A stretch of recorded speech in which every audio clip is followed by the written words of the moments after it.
Ladies and gentlemen, I'd like to welcome you to WeLoveMetal.com. We're on the line with King Lizard frontman Flash Rocks. How you doing today, Flash?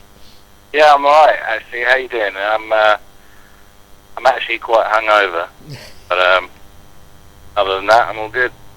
I feel like my brain is trying to get out through my eye sockets at the moment, but it's good fun.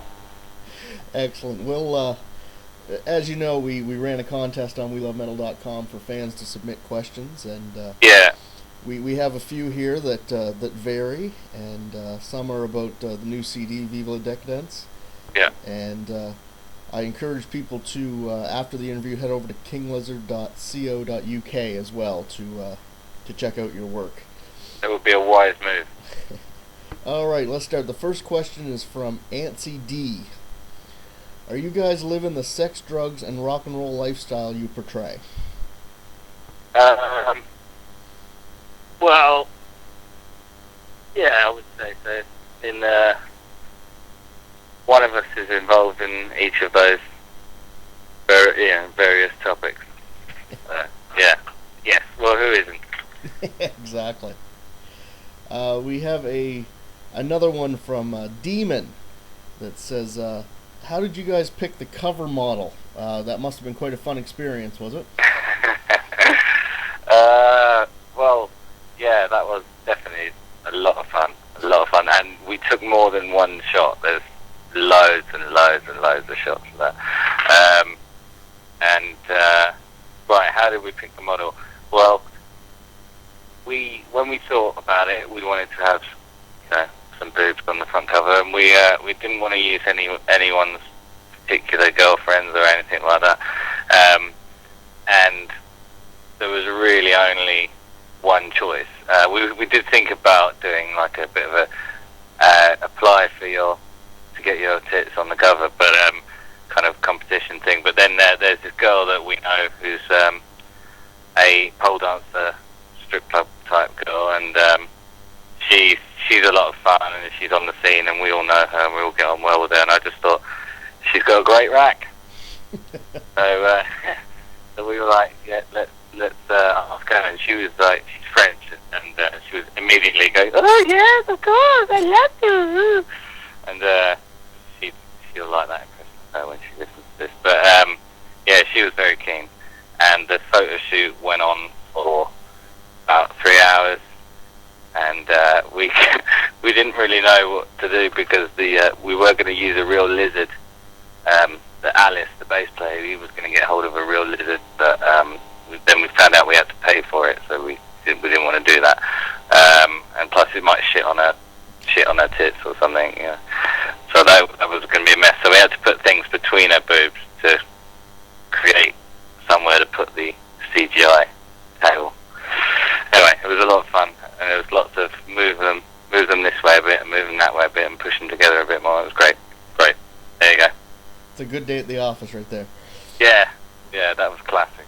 One from Hart Roland, wondering what jobs you guys did before you get into music.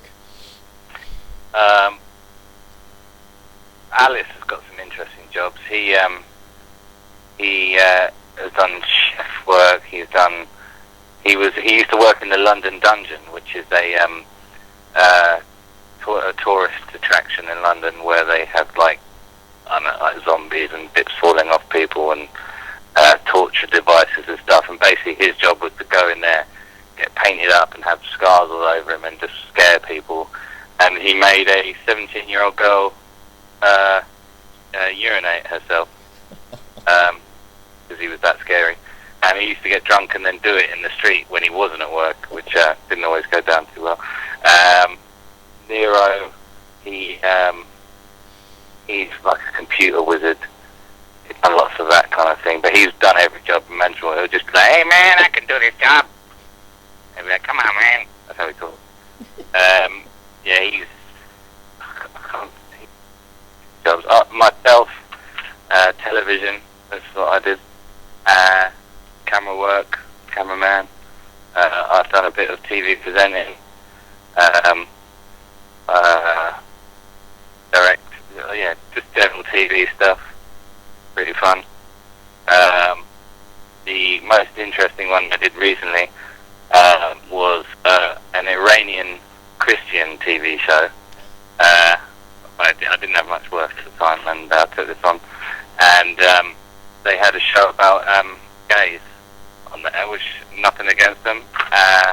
But in the middle of it, they were like talking in Persian. And in the middle of Persian, this guy is like, in the middle of it, he went, Adam for Eve, not Adam for Steve. And then went back into Persian, and I found that very amusing. There you go. Excellent.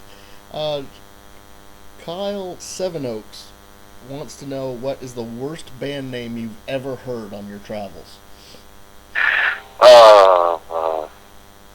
That's going to offend people. The worst band, like, I've ever heard. There's been some shit. I just need to think. Oh no, I can't even think of any names. But there was one band that we do a song that basically called "Outrageous."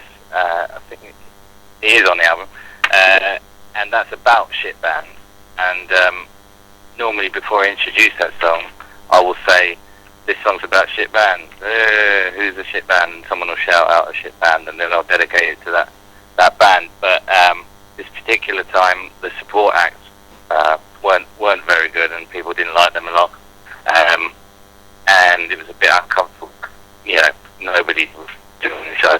And then when we were on and we did the song about shit bands, after the show, one of the guys from that band came up to me and said, "Oh, you know, if you want to say something about us, you can say it to our face." And I was like, "What are you talking about?" And he's like, that thing you said on stage about shit bands and blah blah blah. And I was like, "Well, I say that every time. I'm not saying it particularly about you guys, but if you think that you're a shit band and we're talking about you, then you've got something to worry about." But those guys, they had some issues. But I don't know. I can't think of any actual band names, but we've seen a lot of shit. One from Bob Newhart is hardcore. Are you guys scared of being called a hair metal band? Not scared of it, but I don't think anybody takes the term hair metal particularly seriously. Even though, you know, I mean, you got big hair bands like, I mean, even Motley Crue weren't that big hair. Well, I mean, there's like Cinderella and all these other ones, and Black and Blue and all that. But at the same time, people like Guns N' Roses were lumped in with that, and LA Guns, and they weren't so much about the hair, you know. So we're not afraid of it, but yeah, I wouldn't take it someone who referred to us as hair metal particularly seriously. But you know, you get called everything: glam rock, sleaze rock, glam metal, rock metal. You know, there's a million names. I don't even know what we are, to be honest. I mean, we have hair, but Alice doesn't have any hair. But yeah, that's his problem. But you should see a picture of him before when he did have hair. Then we would have been called hair metal, I guarantee you. I think you're just online sometimes. I think you're just damn good. We'll just group you in with that. Cheers, man. From Gus G fan, being from the UK, I mean all the founders of metal are from there, Black Sabbath and whatnot. Do you feel you have a lot to live up to? No, I never really thought about it like that. I mean, a lot of, the London rock scene and UK rock scene is filled with foreigners coming here because of that reason. Like, you know, Alice is from Rome, Nero is from Israel, a drummer now, Arnie, he's from Brazil. So people come here for that reason, and they see it as a place like that. But I myself never really thought of it, because, you know, a lot of my heroes are from America or whatever. But yeah, living up to it, didn't really think about it. I kind of think more that we have to live up to our heroes so much wherever they're from, because you know, we're going down quite well at the moment, and it's happening, you know, better than we expected, and it's like, okay, well, this is cool. But yeah, as far as living up to coming from London, that'd be awesome. We're, you know, regarded as anywhere some of the legends that have come out of the UK. That'd be incredible. So, good one. Okay. Okay, from Stephen Johns. He wants to know if you've seen the new CD up for illegal download and how you feel about that. Why did he put it up? I haven't seen it up. And we kind of thought, me and Nero found it. What the fuck, man? That's what he said. And we were kind of like, almost a bit kind of grateful that someone's that bothered. Someone can be bothered to rip it off and try and, scrounge off it, because it's kind of like, oh, well, it must be good then. But in a way, it's kind of, I just want as many people to own it, hear it, have it on their iPhone or whatever. We just want as many people to listen to it as possible. And if somebody's doing that illegally, yeah, it is a bit of a shitter. And if we can stop it, we will. But it's not the end of the world, I don't think. It's like, well, fuck it, okay, well, spread the word. Definitely. Bottom Dweller wants to know if it's important to sound live exactly the same as your CD sounds. To a certain degree, yeah, but when you play a live show, you want to make it a bit special, a bit different from the CD. I don't think it should be exactly the same.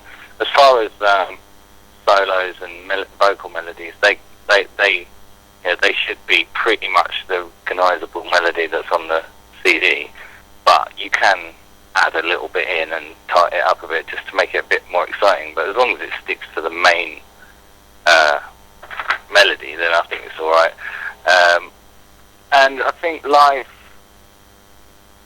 you've got to set up a bit, like Outrageous, the song that's on the album. In the middle of that live, we go into a full-on drum solo in the middle of the song, and it goes on for ages. Or we've done other things like a whole band jam in the middle of there. When Michael Jackson died, we went into Bad in the middle of it, and then went back into the song because that was fun. I just think you got to give people a little treat when they come and see you live, but they're not expecting. But yeah, there's a limit. But that's what I would say to that. Excellent. Well, our final question, and my personal favorite, is from Pervert 2010. He wants to know or I should say he or she wants to know, is King Lizard just a name, or is it a sexual reference? Well, King Lizard has long been known as the actual name for my penis by many girls. And no, I'm joking. It's not really. I don't know. I came up with a name, and I wanted something to sound big and like, I don't know, something monstrous kind of in a way. And it wasn't deliberately a cock reference. It kind of does give off a bit of a cock reference, which I think in this kind of style of music, it's not a bad thing. And people are like, oh yeah, cool, it's like the cock. Then that's, it can't be that bad, I think. But I did meet this woman once that we were working with, and she suggested, well, she heard it wrong and thought we were called Pink Lizard. And that would definitely sound like a cock. But I don't know. It's not, there is, it's not a sexual reference, but if you want it to be, fair enough. It's yours. You can skin the lizard. Well, I want to thank you so much for taking the time to do this, Flash.